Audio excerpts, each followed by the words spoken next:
Hello YouTube, welcome back to another video. We're going to read Isaiah chapter 30. Woe to the obstinate nation. Let's get into it.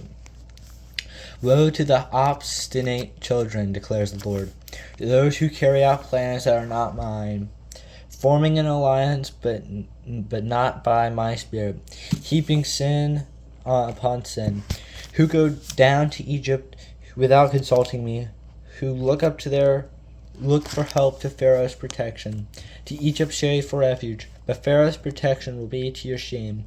Egypt's shade will bring you disgrace. Though they have officials in zone and their envoys have arrived in Hanes, everyone will be put to shame because of people useless to them, who bring neither help nor advantage, but only shame and disgrace. A prophecy concerning the animals of Negev. Though a land of hardship and distress, the of lions and lioness, of adlers and darting snakes, the envoys carry their riches on donkeys' backs, their treasures on the humps of camels. To that unprofitable nation, to Egypt whose help is utterly useless. Therefore I call her Rehab, the do nothing. Right now, write it on a tablet for them, inscribe it on a scroll, that for days to come it may be an everlasting witness, for these are rebellious people, deceitful children unwilling to listen to the Lord's instruction. They say to the seers, see no more visions, and to the prophets, give us more visions of what is right. Tell us pleasant things, prophecy illusions. Leave this away, get off this path, and stop confronting us with the Holy One of Israel. Therefore, this is what the Holy One of Israel says. Because you have rejected his message, relied on oppression, and depended on deceit, this sin will become for you like a high wall, cracked and bulging, that collapses suddenly in an instant. It will break in pieces like pottery, shattered so mercifully that among its pieces not a fragment will be found. For taking coals from a hearth, or scooping water out of a cistern, this is what the sovereign Lord, the Holy One of Israel, says. In repentance and rest in your salvation, in quietness and trust in your strength, but you would have none of it. You said, no, we will flee on horses, therefore you will flee. You said, we will ride off on swift horses, therefore your pursuers will be swift. 1,000 will flee, and the threat of one, and at the threat of 5, you will all flee away, till you are left like a flagstaff on the mountain, like a banner on the hill. Yet the Lord longs to be gracious to you. Therefore he will rise up to show you compassion, for the Lord is God of justice. Blessed are all who wait for him.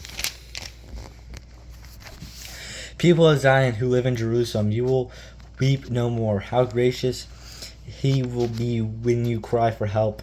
As soon as he hears, he will answer you. Although the Lord gives you the bread of adversary and the water of affliction, your tears will be hidden no more. With your own eyes you will see them.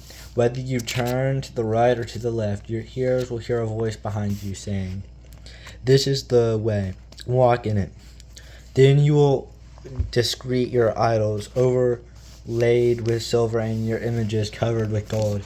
You will throw them away like a minstrel cloth and say to them, away with you. He will also send you rain for the seed you sow on the ground, and the food that comes from the land will be rich and plentiful. In that day your cattle will graze in broad meadows. The oxen and donkeys that work the soil will eat fodder and mash spread out with fork and shovel. In that day of great slaughter, when the towers fall, streams of water will flow on every high mountain and every lofty hill. The moon will shine like the sun, and sunlight will be 7 times brighter, like the light of 7 full days. When the Lord binds up bruises of his people and heals wounds he inflicted. See, the name of the Lord comes from afar, with burning anger and dense clouds of smoke.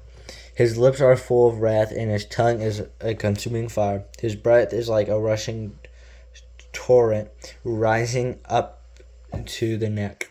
He shakes the nations in a sleeve of destruction. He paces the jaws of the people, a bit that leads them astray. And you will sing, as on the night you celebrate a holy festival, your hearts will rejoice, as when people playing pipes go up to the mountain of the Lord, to the rock of Israel. The Lord will cause people to hear his majestic voice, and will make them see his arms coming down. With raging anger and consuming fire, with cloudburst, thunderstorm, and hail, a voice of the Lord will shatter Assyria, and his rod will strike them down. Every stroke the Lord lays on them with his punishing club will be to the music of timbrels and harps, as he fights them in battle with the blows of his arm. Tophet has long been prepared. It has been made ready for the king. Its fire pit has been made deep and wide, with an abundance of fire and wood. The breath of the Lord, like a stream of burning sulfur, sets it ablaze. The word of the Lord, people, Lord, thanks be to the Lord. Have a great day, and see you tomorrow.